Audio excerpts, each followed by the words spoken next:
down near Mariana, Doc, is that right? Yes, sir. Now manages a $150 million budget. I'm sure he got a lot of lessons from Roland Gaines on how to do things in student affairs. But it's my pleasure to introduce Dr. William E. Hudson, Vice President, the Division of Student Affairs.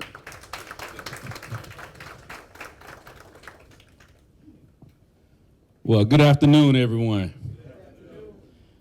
So he's absolutely correct. I need to make sure that I clarify that I'm William Hudson Jr., because Senior's still alive and he gives out whoopings. So I have to make sure that I recognize that I am Junior, and proud to be. As stated, I'm from a small town west of here called Jacob City, Florida. Any of you ever heard of it? Coach William Al Hayes was a track athlete here back in the 80s, a great track athlete, went to the Olympics as well.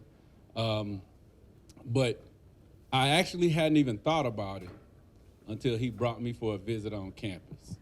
And it had such a profound impact on me in my life. I'm not one of those students that came to FAMU and graduated cum laude, sum laude. I graduated thank you laude. There were a lot of mentors that crossed my path, a lot of people that helped raise me to be the man in front of you today. Many of you that are here were a part of that process and are still part of that process. You know, I know what not to do by listening to Tommy Mitchell. Whatever Tommy does, I try to steer away from it because he'll get you in a lot of trouble. Roland has been a mentor to me and actually volunteered me to take this position because I wasn't really interested in being the vice president of student affairs because I saw what he had to deal with. For our admissions for this summer, we had 1,538 students apply, freshman students, compared to 1,162 last year. That is a 32% increase in the number of students that applied to FAMU just for the summer. I'm gonna get to the fall in a minute. We admitted 954 compared to 671 last year, and that's an increase of 42%. Those are large numbers when you look at percentage increases. 1% is a big increase, but when you look at what we've done, we've been out there, students have been enjoying what has happened this past year on social media, with homecoming, with our other students being on social media and talking to them about the benefits of coming to FAMU. Now for the fall, we've got our largest number of applicants, I think, in the history of FAMU at 11,402 students. And so part of that is making sure that we provide the accommodations. Some of the other things that you'll notice that we've done across campus since my tenure has been here, and I am the longest standing current vice president on the President's Executive Council. So I've been here since 2008, actually November 13th, 2007. At 9:32, I got to work. But there's been a lot of changes, and some of those changes have come because of the environment that we're in as a nation and as a community. I'm very big on campus safety and security. We've installed over 1,700 cameras that are working, the blue light system.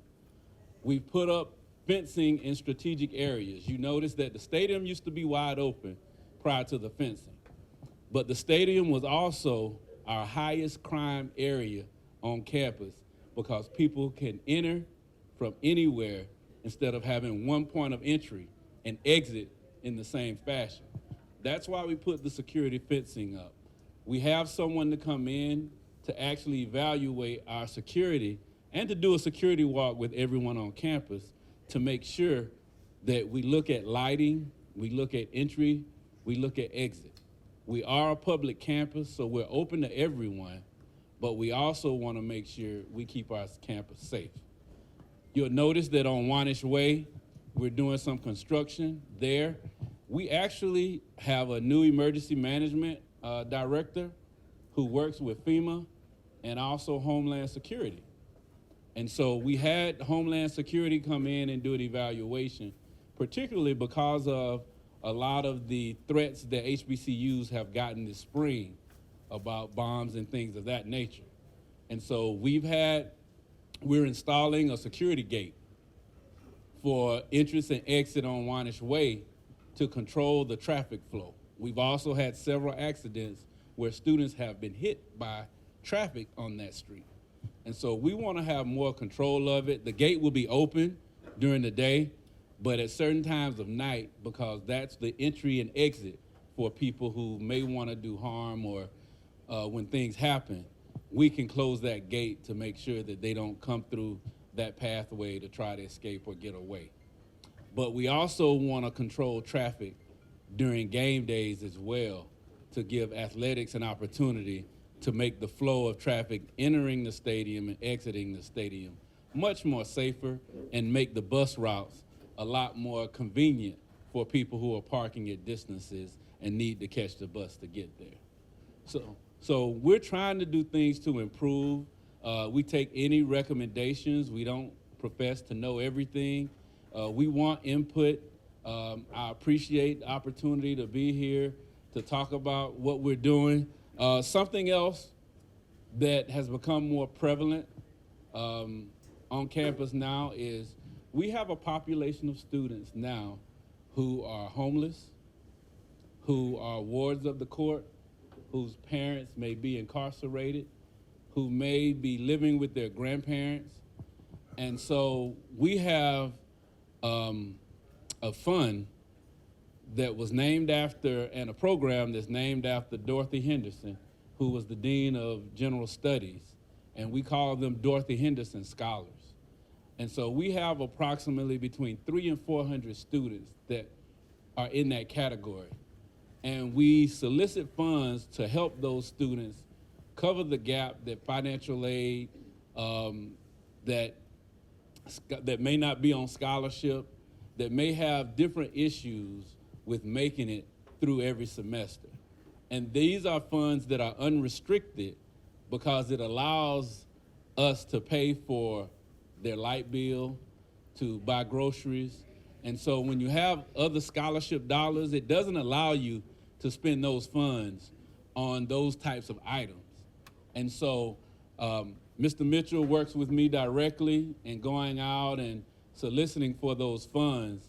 And we've raised a good amount. We've raised about $40,000, and we use that throughout the year to assist those students to make sure that they get the things that they need. We have a food pantry and a clothing pantry on campus where if they need clothing, if they need other food supplies and they live off campus or they live in the apartments, we provide those necessary items to those students to make sure that they can make it through. So if you want to contribute, please see Mr. Mitchell. It's something that's very near and dear to my heart because I come into contact with these students every day, and you would be amazed at some of the trials and tribulations these students have to go through just to get to school.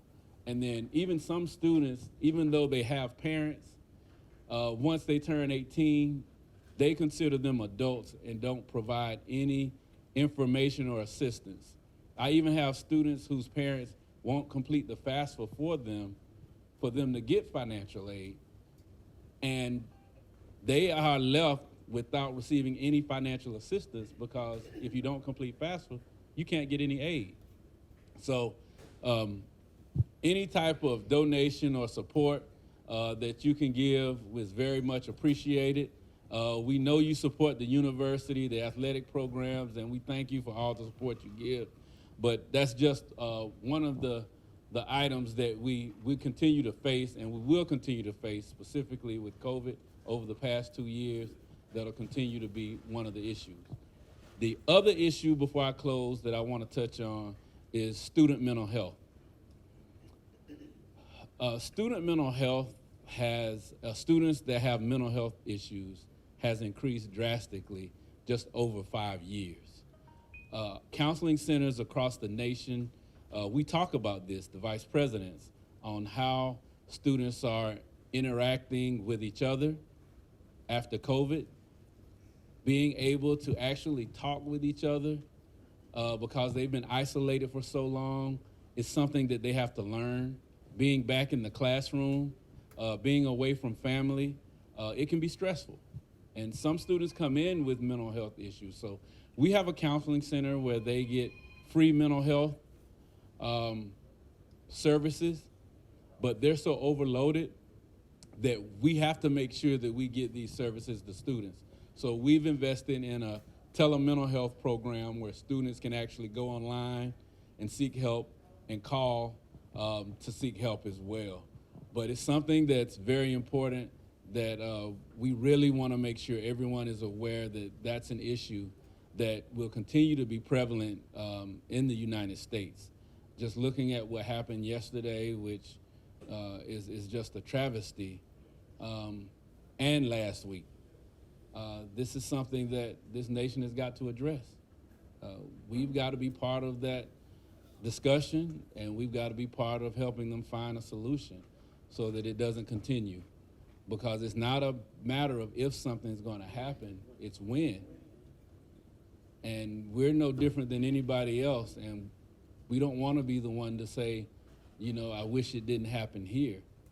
But it's something that we've got to be aware of, and we talk about it in leadership, we talk about it with our staff, just making sure that our students' mental health is fine, but also our faculty and staff as well, because they have to deal with some of the same issues. So it's something that's important to all of us. So I want to open it up for questions that anyone may have that I can answer. So, yes, sir. So when you answer the questions, can you Repeat the question. Yeah. Yes, sir. Closing Warnish Way. Mm-hmm. Have you all thought about purchasing Perry Street, making it a 4-lane? So Perry Street belongs to the city, Right. and Purchase that property, or those houses, on Woodward Avenue. When they closed Woodward Avenue, mm-hmm. they opened up Macomb Street and made it a 4-lane, so that the traffic would then go down Macomb, and you would not be impacted at all of, Woodward wouldn't be impacted at all there. See, so that's one of the things that. Well, we have that as it was part of the previous master plan. So that comes back to funding and having the funds to purchase. So you can't deal with the city to go in there and close up, or not close, but purchase the property there on Perry and make Perry a 4-lane, so you wouldn't have to deal with the traffic. Wouldn't deal with Warnish Way.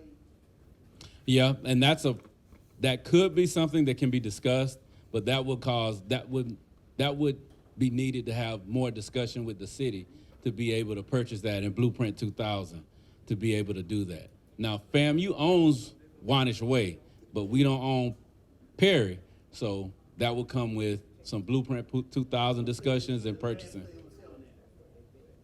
When T.K. Weatherall was president over at Florida State, Mm-hmm. he dealt with the city on that. And like you say, Woodward was, Absolutely. I was there when we did that. but, yeah, and he got enough to open up Macomb Street to 4-lane. I wasn't there, but I know about it. Yeah. All right. All right. Thank you. Yes, ma'am. Dr. Hudson, Somebody else had their hand up. thank you for articulating about the Dorothy Henderson, my Yes, ma'am. past colleague, fund. Yes, ma'am. Because we hear a lot about SOS, Save Our Students, which, and that's what's promoted more than, in fact, as I said, this is the first time I've heard a promotion about Dorothy Henderson Fund. Although I knew you had homeless students and you started trying to collect money. So how Okay. as well as how does that fit in or not fit in with Save Our Students, those two projects? Yes, ma'am. Now, Save Our Students is a great fund as well from the National Alumni Association. However, those are restricted funds that go directly to tuition and fees. So you can't cover, and they can't get a refund from those funds. Now, for the Dorothy Henderson Fund, so if a student has a light bill that's due, they have rent that they have to pay, we cut a check directly to the rental agency or the city of Tallahassee to pay that bill because those are unrestricted funds. So SOS is restricted, Dorothy Henderson is unrestricted. So that's the difference between the two. The restriction is the SOS funds can only use to cover tuition and fees that students may have that's outstanding. And explain it more in detail for those who don't know what Save Our Students, like, you know, like if they need a little few dollars. Okay, so if students have a gap and they can't pay their tuition, say you have an out-of-state student that owes $1,000 to their tuition or fees, we're able to go to the National Alumni Association and say, hey, I have this student who has a balance of $1,000.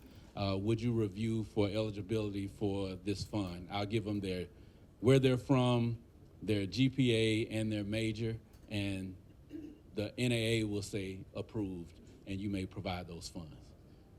Yes, sir. And I see you over there. Yes, sir. I'd like to have your comments on the four-year graduation requirement Okay. and how you think FAMU students might be penalized because you know you mentioned earlier about the students having challenges. And there's a lot of remediation requirements for them and things like that to graduate. Could you comment on the four-year requirement? Absolutely. So I'm sorry. What the question is, comment on the four-year graduation rate requirement for FAMU students. So that's the question. What are my thoughts on that? Students that have these limitations or anything that can prohibit them from graduating in 4 years. Okay. So for me, four-year graduation requirement is here to stay, specifically for the state of Florida. Now, I was one of the students that was on that 5-year plan. Unfortunately, like I said, I had a good time at McGuinn and Diamond and those places, but we can't afford that anymore. And so what we look at now, there's a profile of students that are able to come in and graduate in 4 years, regardless of their major. And one of the things we had the luxury with that they're now doing in high school, we had the luxury of coming into college and maybe experimenting a little bit with different majors of what we want to go into. I'm not ashamed to say I started out in pharmacy because that's where everyone told me the money was. Organic chemistry taught me I'd be taking the drugs instead of passing them out. So that's part of it.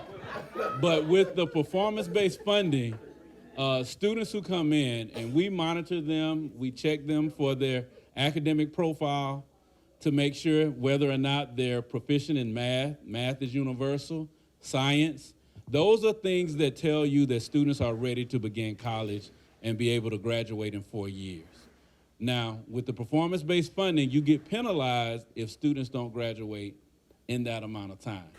Right now, our previous number for 4-year graduation rate was 37%. That means out of 10 students, approximately 4 students graduate in 4 years, okay? That's not great, but we have a plan in place to improve that with our student success metrics that begin with our admission of students and making sure that they meet the minimum high school graduation requirements and also requirements to come in college ready to be able to go into the classroom, because that also impacts our professors. When you have students that are not college ready, they have to teach them what they should have learned in high school once they get to college, which prolongs them from teaching the other students on what to be prepared for the next steps in their classes. So when you talk about 4-year graduation rates, and that's why we have these donations, these scholarships, to make sure we take the financial barrier out of the way so students can focus on their academics and be prepared. And we have people and services in place that can ensure that they graduate in 4 years as long as they go to class, get their work, and do the things necessary to graduate. So 4 years is the graduation rate, but I think you wanted to add something? The reason I brought that up is I think that the four-year graduation requirement is a catch-22 for us, the black community, because I wasn't ready to go to college when I graduated. I had spent a whole year in math because I'm math and physics is my major, and to get ready to go to school. And so you were mentioning earlier that people have to take stuff to get them through. So what I was going to say is that I call it the catch-22 because you got a percentage of kids who graduate in 3 to 4 years. Mhm. But there's a whole bunch that don't. But future money that comes to the university comes through that 4-year graduation. Absolutely. For research, development, and all the other kind of things. I'm thinking that a case can be made that requirement is biased and it's going to cause mistakes. It's ought to be made, to be honest with you. Well, that case has been made. However, you look at the totality of the entire system and the 13 institutions, there's a reverse to that as well. So, but if it's been proven that if you get the funding needed to support those students to close that gap, then you're able to get them to graduate in 4 years. But the key to that is making sure they have the services in place and the people in place to help them get through, especially with those critical courses that they need to advance. One final argument, I'll shut up. Okay? A lot of students need to go to internships in order to mature and to get skills they need to go to the workplace. 4 years, you can't hardly do it.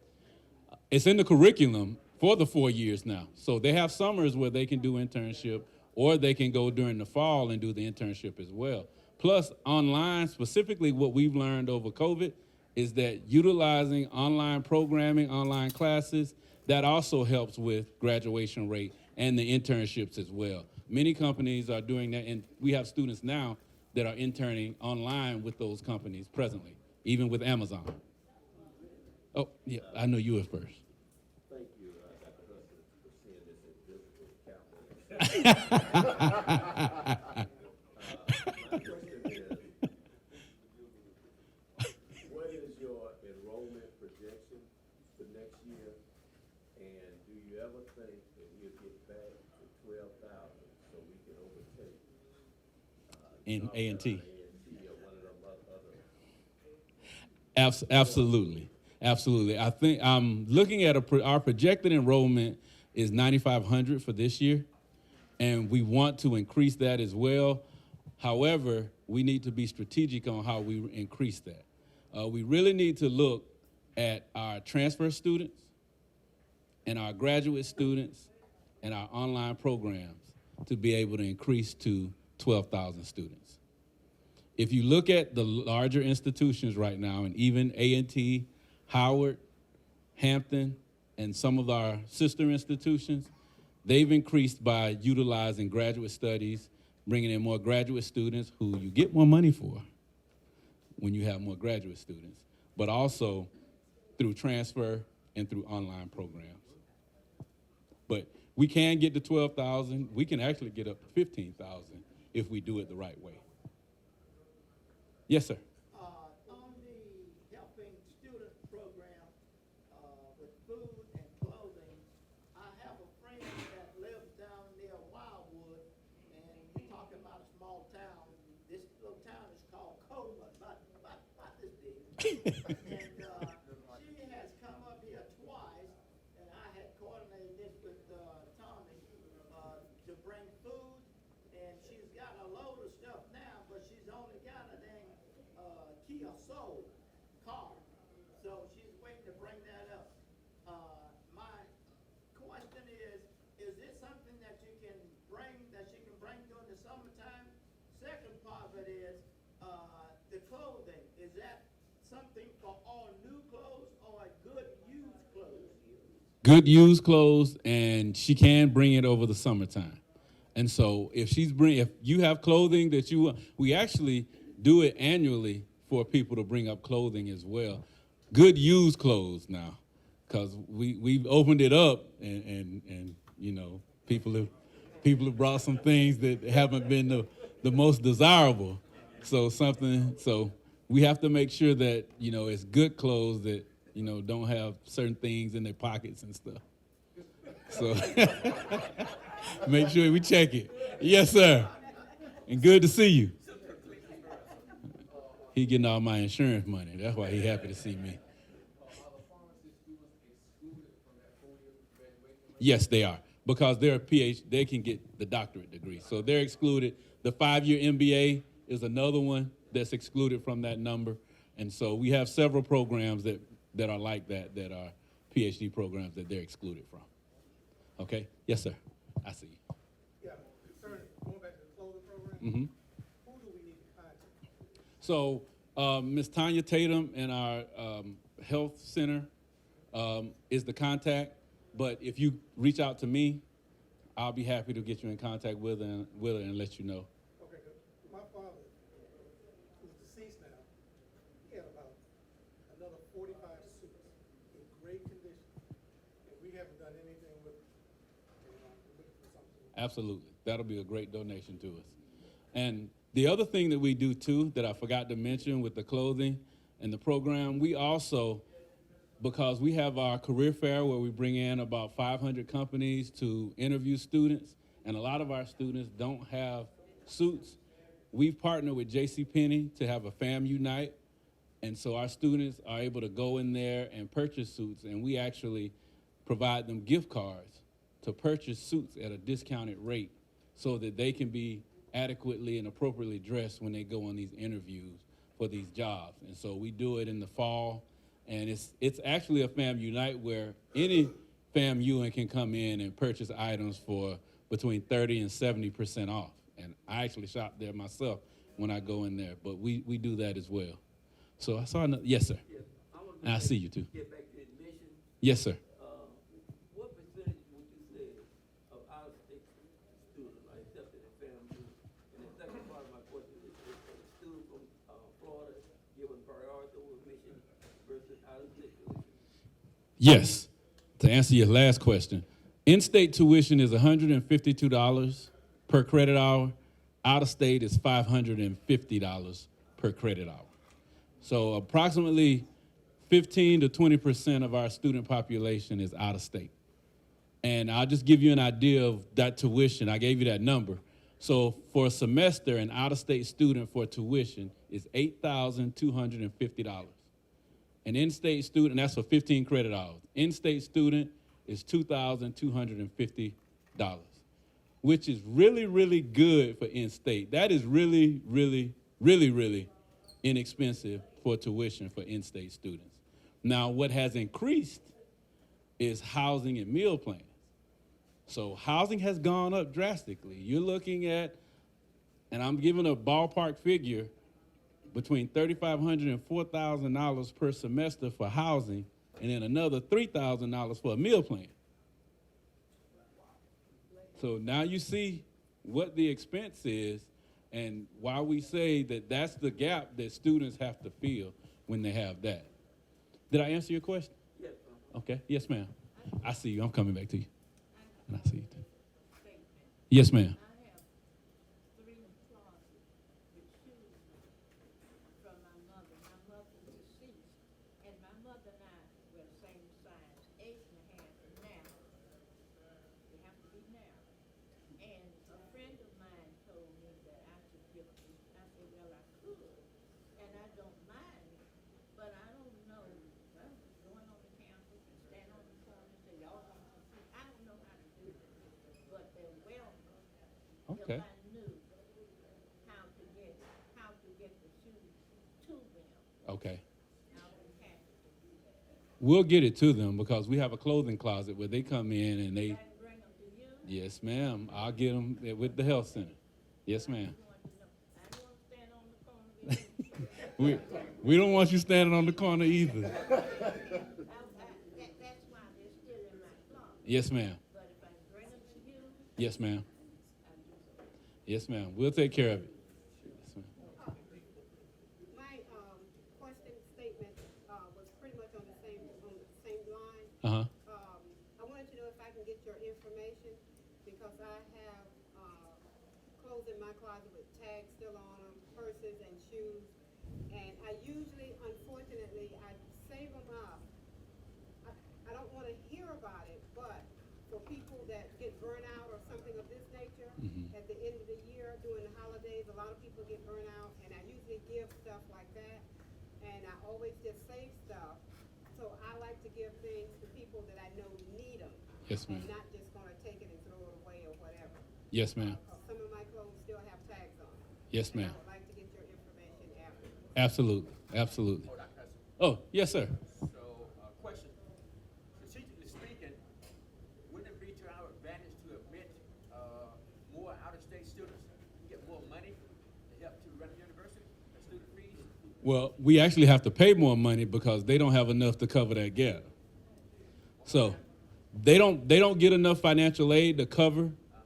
So, and the state don't allow you to only allows you to bring in a percentage. You can't go over, 15, 20% of out-of-state students. And then it depends on the academic profile of those students. So if you bring in a student that's not getting a scholarship, you're not gonna get paid anyway. It'll go in their file, then they can't register, they owe $5,000, $6,000. Then you're at another, so you have to balance it to make sure those students are covered completely. I'm coming back. He had his hand up for a minute. Yes, sir.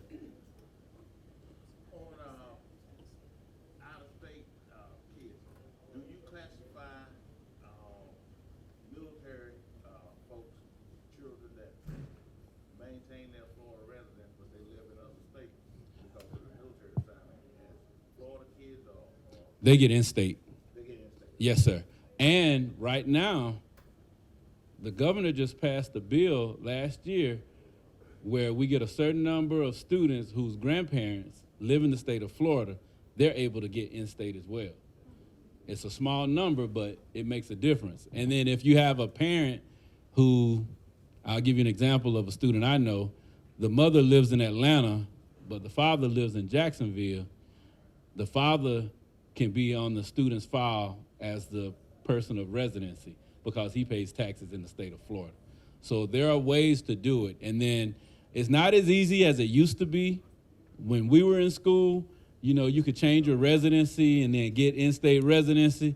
Well, they stopped that. Now you have to have a job paying so much money, change your driver's license, voter's registration, have a lease, at least for a year before a student can apply for tuition for in-state residency.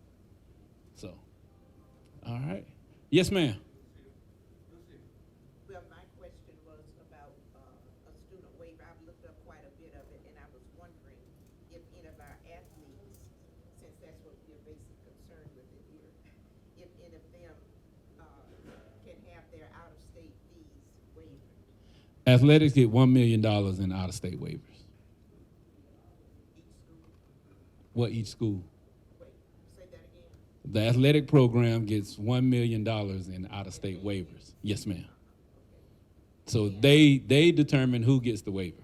And Coach Jackson was asking a question about Perry Street. Mm-hmm. And is there a vice president at FAMU who handles looking into the future and finding land? Is there a position? Yes, ma'am. That's in our business and finance. And so that's with the master plan. And you'll hear more about that because they're going to ask your input on it with the master plan of the university. It's not just what we're doing on campus. It's the location of buildings. It's purchasing property. It's the whole map of the university and what we should be doing in the future to try to do that. What department is that? The vice president for business and finance. We just hired a new one. Okay, next question.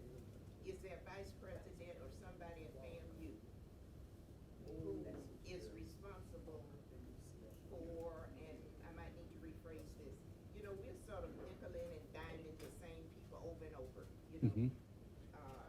The little I get on Social Security, I'm always trying to give a little here and a little there. We have people, some in this room, who go into every business, if they're on certain committees, they're going in begging for money. Isn't there some one person who could do an official letter and send it to the big companies? I was just reading yesterday where, in the Democrat, where FSU boosters have raised 44 point some million for their stadium.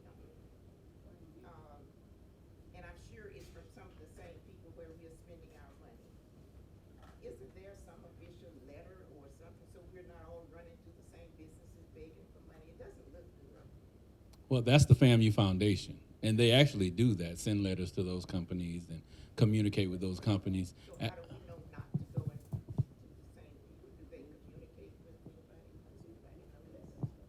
Well, Who's the, I mean, it's hard to say who to go to and who not to go to, because I'm going to be honest with you, in all my organizations, everybody I spend money with, I ask them for money back. saying that, but we don't see that money coming in, you don't stop and bring all of that. So, I mean, yes, ma'am. Yep. There's gotta be some official.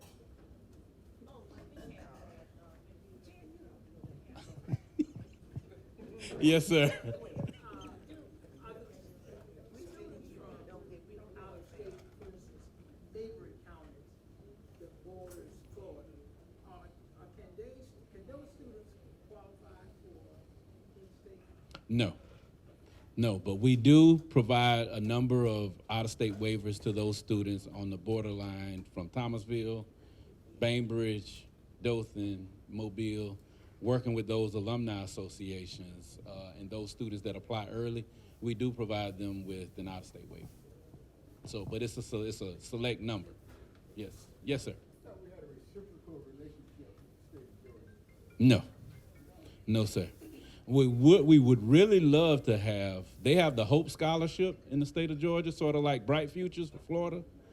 And they have a relationship with Tennessee where if a student from Georgia goes to Tennessee State, they get that Hope Scholarship. But we've been trying to get our alumni to work with their legislatures to do the same for Florida, and they're working on it, but it hasn't been as successful because they feel that if they do that with us, we're gonna take all the students from Georgia, which we would. I have a question. Yes, ma'am. Your Dorothy Henderson Fund? Yes, ma'am. Is not funded through the foundation? It is in the foundation because we have to give people credit for the tax write-off whenever they pay through that fund. Do you have a number associated with that? Because with all the people gonna hear that, I think they should have a number. Yes, ma'am. Number 1097. Let them know that that's the student emergency fund. Yep, that's the student emergency.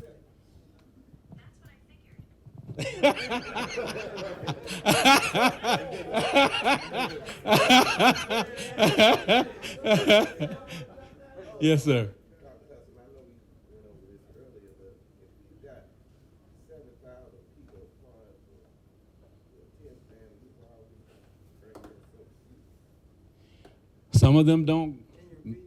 The question is, if we've got so many thousands of people applying to FAMU, why do we have so few that come in? So some, even though they're admitted, they may have other offers elsewhere. They may have financial offerings elsewhere as well. They may not want to come to Florida. We may not be their first choice. So there are a lot of different issues of why students don't get admitted, or they might not qualify. We have students that, sometimes may not meet, the academic criteria, but they apply. Tommy? That's one of the things that I work with, in addition to the raising the funds. I'm the contact person for alumni when the students have applied and they haven't heard. And unfortunately, in too many cases, we have to tell the students that they don't meet the criteria. So one of the things that's really important, and I'm saying this to the Alumni Association and guys need to do the same thing. We have too many black students that graduate that's not college ready. And with the admission standards and these 3 points and the test scores, too many of our students are just not prepared. So we really need to take a look at locally. For my position, FAMU High ought to be that, but that's something else with the university in terms of student planning. FAMU High ought to be the school in the Big Bend area where parents send their kids to be college ready. But in too many cases, we have to turn them down because they don't meet the standards. Test scores are GPAs. And remember, too, one of the things that I'm really pushing now to a lot of our students is dual enrollment while they're in high school. There are some things that I didn't know. Like, for instance, a student can start dual enrollment in the 6th grade. Yeah. And the state pays for it. Their school pays for it. For them to do dual enrollment, as long as they meet the academic criteria, they can actually have their AA degree by the time they graduate high school. That cuts costs, and it cuts time for them to get their degree. So there are mechanisms like that that we really need to push to our students. And then the other thing is, some of our students complete their math and English requirements by the 11th, 10th, or 11th grade.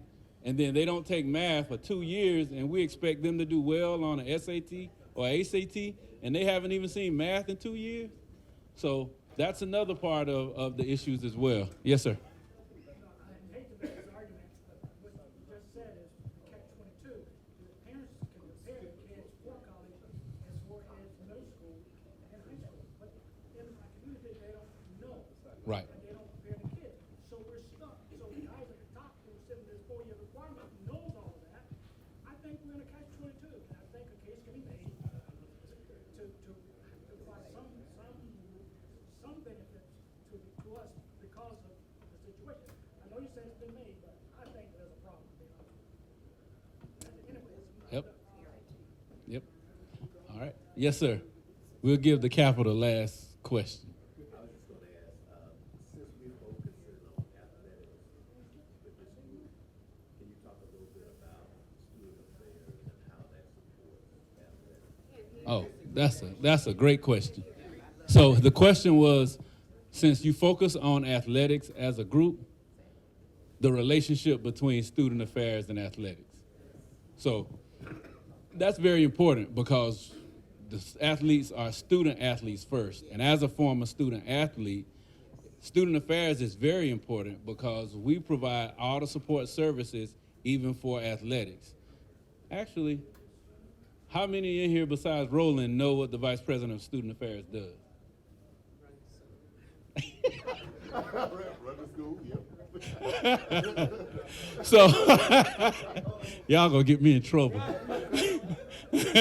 But everything outside of the classroom is student affairs. And I forgot Colonel Joe was over there. He knows what we do as well. But from financial aid, even admissions, for a student athlete to get admitted to the institution, we have to process their application. And so from application through financial aid and scholarships, we provide the out-of-state waivers for the athletes. For their recruitment, we partner with them, let them borrow vehicles, let them use facilities. We work very closely with athletics. Housing, you're absolutely right.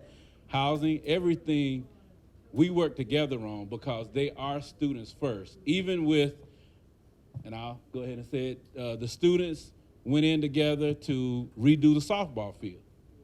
That was student affairs. Scoreboard, that's in collaboration with student affairs. So we have a very, very close relationship. We rely on them and they rely on us. And actually, part of the athletic budget comes from student activities fees.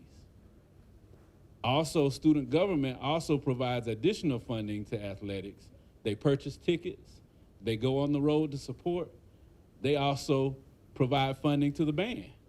A lot of people don't know student affairs actually is incorporated with every aspect of the campus, both financially, socially, and academically. That's how we're intertwined. You can't have one without the other. I call it the yin and the yang. But that's a great question, and that's a great segment to end off of. So thank you guys for having me. I haven't been here in a while, but I appreciate being able to come and talk. Thank you, Brother Jackson.